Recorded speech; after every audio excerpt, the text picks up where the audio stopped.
तो मुझे recently Telegram पे कुछ मैसेजेस आए थे जिसमें कुछ स्टूडेंट्स पूछ रहे थे कि हम कम्प्लीटली बिगनर हैं, तो हमें प्रिपरेशन कैसे स्टार्ट करना चाहिए ताकि हम कम से कम टाइम में एग्ज़ाम क्लियर कर पाएँ। तो मेरे दिमाग में एक ऐसी चीज़ भी आया कि हाँ ठीक है, अगर मैं आज फिर से प्रिपरेशन स्टार्ट करता, कम्प्लीटली स्क्रैच से फिर से स्टार्ट करता, तो अपने एक्सपीरियंसेस के हिसाब से मैं कैसे करता। ठीक है, तो मैंने उसके ऊपर थोड़ा सा सोचने के बाद कुछ पॉइंट्स नोट डाउन किया है। तो मैं बताऊंगा कि मतलब क्या क्या चीज़ें के ऊपर मैं काम करता ताकि मैं जल्द से जल्द एग्ज़ाम क्लियर कर पाता, बहुत ज़्यादा टाइम मतलब उसमें ना गवा के। ठीक है, तो पहला थिंग जो दिमाग में मेरा आया कि ऐसे मतलब होते हैं स्टार्टिंग में बिगनर्स कि उनको पता नहीं रहता है कि क्या क्या पढ़ना है और कहाँ से पढ़ना है। कहाँ से पढ़ना है ये अलग बात है, इसके ऊपर थोड़ा सा आपको रिसर्च करना पड़ेगा, पर क्या पढ़ना है ये आपको डे वन से पता होना चाहिए। कैसे पता होगा? पहली बात तो आपको सिलेबस देखना है, एग्ज़ाम में क्या क्या पूछते हैं सिलेबस आपको पता होना चाहिए। दूसरी बात, जब आप स्टार्ट कर रहे हो किसी भी एग्ज़ाम का प्रिपरेशन, आपको स्टार्टिंग में ही 1 या 2 मॉक टेस्ट लगाना है उसका, ताकि आपको पता लगे कि किस लेवल के क्वेश्चन आते हैं इसमें और क्या क्या क्वेश्चन आते हैं। देखो, मोस्टली कॉम्पिटिटिव एग्ज़ाम जो होते हैं, एसएससी हो गया, बैंकिंग हो गया, रेलवे हो गया, जो भी होते हैं, ये 10th लेवल के क्वेश्चन ही पूछते हैं। मतलब इसमें कोई ऐसे बहुत रॉकेट साइंस नहीं पूछा जाता। ये जो पूछते हैं हम सब ने कहीं ना कहीं स्कूल में ये सब चीज़ें पढ़ा है। बस मतलब बात क्या होता है कि हमें टच नहीं रहता उसी टॉपिक्स के साथ, और हमारा स्पीड नहीं रहता, मतलब जो स्पीड चाहिए होता है एग्ज़ाम में वो हमारे पास नहीं रहता, वो हमारे प्रैक्टिस से ही आता है। ठीक है, पर एटलीस्ट हम जब स्टार्टिंग में मॉक टेस्ट लगाएंगे हमें तो ये पता चलेगा कि क्या क्या क्वेश्चन इसमें पूछ रहा है। ठीक है, तो हमारे सामने ये रहेगा कि हमें पढ़ना क्या है। ठीक है, तो क्या पढ़ना है कैसे पता चलेगा? सिलेबस देखना है, दूसरा आपको मॉक टेस्ट लगाना है स्टार्टिंग से, उसके बाद फिर आपका प्रिपरेशन स्टार्ट करना है, मतलब जो टॉपिक वाइज सिलेबस है वो स्टार्ट करना है। ठीक है, सेकेंड पॉइंट है, आपको जो सब्जेक्ट्स आपको पता चल गया कि क्या क्या चीज़ें पढ़ना है, उसमें एक बैलेंस अप्रोच रखना है। ऐसा नहीं कि आपको रीजनिंग अच्छा लग गया तो आप सिर्फ रीजनिंग ही पढ़ते रहो, क्वांट को इग्नोर कर दो। ठीक है, और इंग्लिश को इग्नोर कर दो। ऐसे मतलब एग्जाम्पल मैं दे रहा हूँ, तो इसके ऊपर आपको एक मतलब सारे सब्जेक्ट को इक्वल टाइम देना है। जो आपका एक्चुअल में डिफ़िकल्ट सब्जेक्ट्स है उसको थोड़ा एक्चुअल में ज़्यादा टाइम देना है। ये क्या गलती करते हैं कि कम टाइम देते हैं उसको, क्योंकि ये पढ़ना अच्छा नहीं लगता हमें। ये नहीं करना है, उसको थोड़ा सा मतलब टाइम ज़्यादा देना है। जो आपका ईजियर सब्जेक्ट है उसको थोड़ा सा कम टाइम देकर चलेगा, क्योंकि ये आपसे हो रहा है। ठीक है, सेकंड ये गया सेकंड पॉइंट। थर्ड पॉइंट जो है वो है कि ठीक है, बहुत ज़्यादा इंटेंसिटी पे फोकस मत करो, आपको कंसिस्टेंसी पे फोकस करना है। इंटेंसिटी मतलब आपने एक दिन 8 घंटा पढ़ लिया और उसके बाद 3 दिन तक आपने पढ़ा ही नहीं कुछ। ये इससे बेटर है कि आप रोज़ का 2-3 घंटा भी पढ़ो और मतलब कंसिस्टेंटली पढ़ो, तो ये बेटर है एक दिन का 8 घंटा पढ़ने से। ठीक है, तो आपको एक मतलब टाइम टेबल जो बनाना है उसी के हिसाब मतलब उसी हिसाब से बनाना है कि आपको रोज़ वो कर पाओ, वो सस्टेनेबल हो। 4 घंटा भी पढ़ो, 5 घंटा पढ़ो, 6 घंटा पढ़ो या 8 घंटा पढ़ो, आपके ऊपर वो डिपेंड करता है। पर जो भी आपको बनाना है एटलीस्ट टारगेट करो कि रोज़ वो आप कर पाओ। ठीक है, थर्ड पॉइंट हो गया। फोर्थ पॉइंट है कि आपको ये क्लैरिटी रहना चाहिए कि मॉक टेस्ट कब से लगाना स्टार्ट करना है। एक मतलब कुछ स्टूडेंट्स क्या करते हैं कि वो पूरा मतलब अपना सिलेबस कंप्लीट करने का वेट करते हैं कि हाँ ठीक है, सिलेबस मेरा कंप्लीट हो जाए उसके बाद मैं मॉक टेस्ट लगाना स्टार्ट करूँगा। सिलेबस ना कभी कंप्लीट होगा ये आपको फील नहीं होगा। आपको लगेगा कि हमेशा मतलब कोई ना कोई टॉपिक में आप छूट रहे हो, आपका वो टॉपिक नहीं हो रहा है, ये हमेशा दिमाग में रहेगा। सिलेबस कभी कंप्लीट नहीं होता है। ठीक है, कंप्लीट आपको करना है, एक टॉपिक आपको पढ़ना है, वो अलग बात है। पर आपका जो थोड़ा सा सिलेबस कंप्लीट हो जाए, 4-5 टॉपिक आपने क्वांट में कर लिया, रीजनिंग में आपको पजल वगैरह का टेक्निक पता चल गया, इंग्लिश में थोड़ा सा आपने मतलब देखा कि हाँ कैसे क्वेश्चन चाहते हैं, थोड़ा सा आपने सीखा, उसके बाद ही मॉक टेस्ट लगाना स्टार्ट करना चाहिए। साइमल्टेनियसली सिलेबस भी चलेगा, उसके साथ साथ मॉक टेस्ट भी लगाना चाहिए आपको। ठीक है, मॉक टेस्ट में स्टार्टिंग में जो टॉपिक आपने नहीं पढ़ा है वो आप अटेम्प्ट नहीं कर पाओगे, कोई बात नहीं, उसको छोड़ दो। जो टॉपिक आपने पढ़ा है उसको तो अटेम्प्ट करो, उसमें कौन सा आपका क्वेश्चन छूट रहा है वो देखो।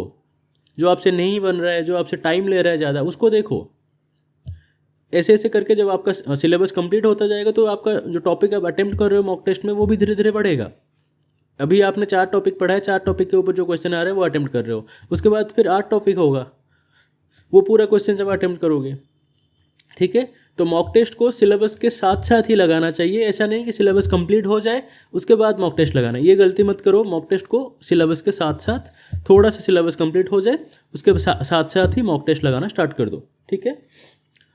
दूसरा चीज़ मतलब ये हो गया 4th पॉइंट। 5th पॉइंट क्या है कि जो एग्ज़ाम में आपको टाइम कैसे मैनेज करना है, मतलब कौन सा क्वेश्चन, ये बेसिकली वही होता है कि कौन सा क्वेश्चन स्किप करना है, कौन सा क्वेश्चन अटेम्प्ट करना है।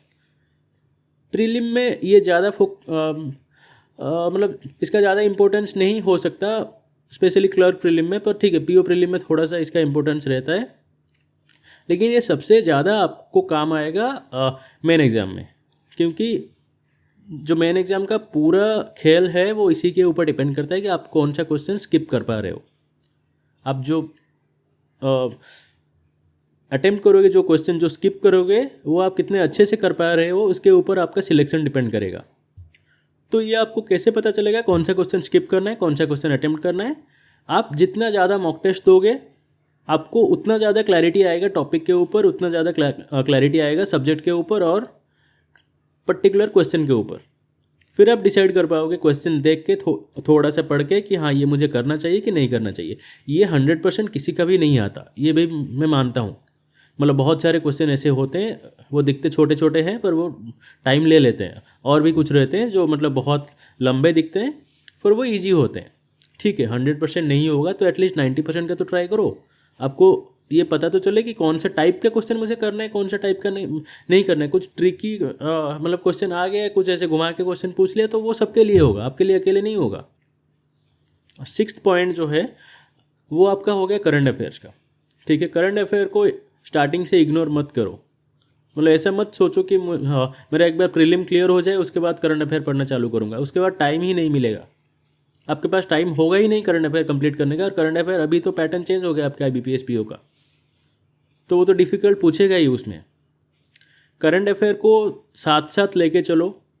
हाँ, ऐसा नहीं कि आपने आज ही प्रिपरेशन स्टार्ट किया, आज ही करंट अफेयर पढ़ना स्टार्ट कर दो। ठीक है, आप पहले सिलेबस पे फोकस करो, 1-1.5 महीने के बाद करंट अफेयर को भी पढ़ना स्टार्ट करो सिलेबस के साथ। आपका जो स्टार्टिंग क्वेश्चन रहेगा, जो सिलेबस में कुछ ना कुछ मतलब करंट अफेयर में स्टार्टिंग क्वेश्चन आते हैं, स्टार्टिंग क्वेश्चन डायरेक्टली तो नहीं आते हैं पर उसके रिगार्डिंग कुछ मतलब आते हैं क्वेश्चंस, जो आपका मिलिट्री एक्सरसाइज हो गया या ऐसे ही कुछ जो रहता है वो आपको स्टार्टिंग से ही पढ़ना पड़ेगा। या आपको याद तभी होगा जब आप उसको बार बार सुनेंगे या फिर बार बार पढ़ेंगे। तो करंट अफेयर को साथ साथ लेकर चलो सिलेबस का। ऐसा वेट मत करो कि मेरा प्रीलिम क्लियर हो जाए उसके बाद करंट अफेयर पढ़ूंगा, ये बहुत बड़ा गलती होता है।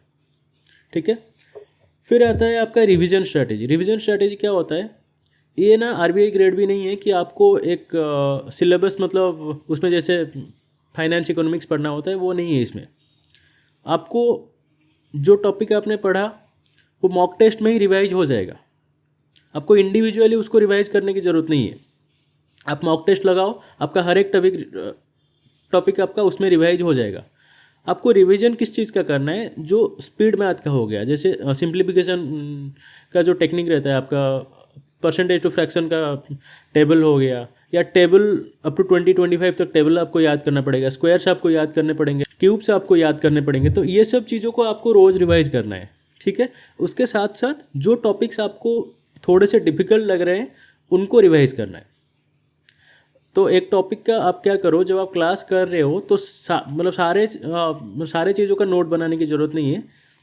जो सब्जेक्ट का, जो टॉपिक का थोड़ा सा 4-5 क्वेश्चन आपको डिफ़िकल्ट लग रहा है उनका एक नोट बना लो। मतलब उसी टाइप के क्वेश्चन को इन डिटेल सोल्यूशन उसका बनाओ एक कॉपी में और उसको नोट बना लो। ठीक है, जब आप आगे उस टाइप के क्वेश्चन फेस करेंगे तो आप अपना कॉपी निकाल के देख पाओगे, हाँ ये मतलब कैसे सॉल्व किया था मैंने, कैसे मैंने सीखा था इसको सॉल्व करना। ये रिवीजन होता है, इसको थोड़ा प्रैक्टिस करो।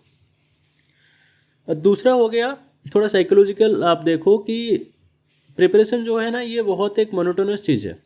आपको अपना मेंटल हेल्थ पे भी काम करना है, थोड़ा सा फिजिकल एक्सरसाइज भी करो, थोड़ा सा मतलब ऐसे जो आपको चीज़ें अच्छा लगता है उसमें थोड़ा टाइम स्पेंड करो, ताकि आप इसमें बोर ना हो जाओ, ये आपके ऊपर हैवी ना बन जाए। थोड़ा सा बाकी चीज़ों पे भी ध्यान दो, अपना वेलबिंग के ऊपर ध्यान दो, थोड़ा फिजिकल हेल्थ पे भी काम करो, उसके साथ साथ पढ़ाई पे फोकस करो।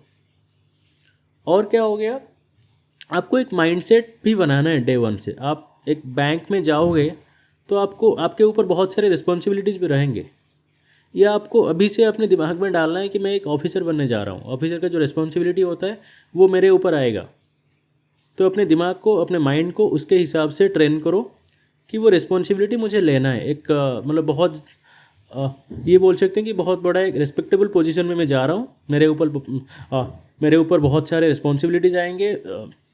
आपको कुछ ना कुछ ऐसे मतलब चीज़ों भी करना पड़ेगा जो आपको उसके ऊपर डिसीजन लेना है, जो आपके डिसीजन पे कुछ चीज़ें होगा।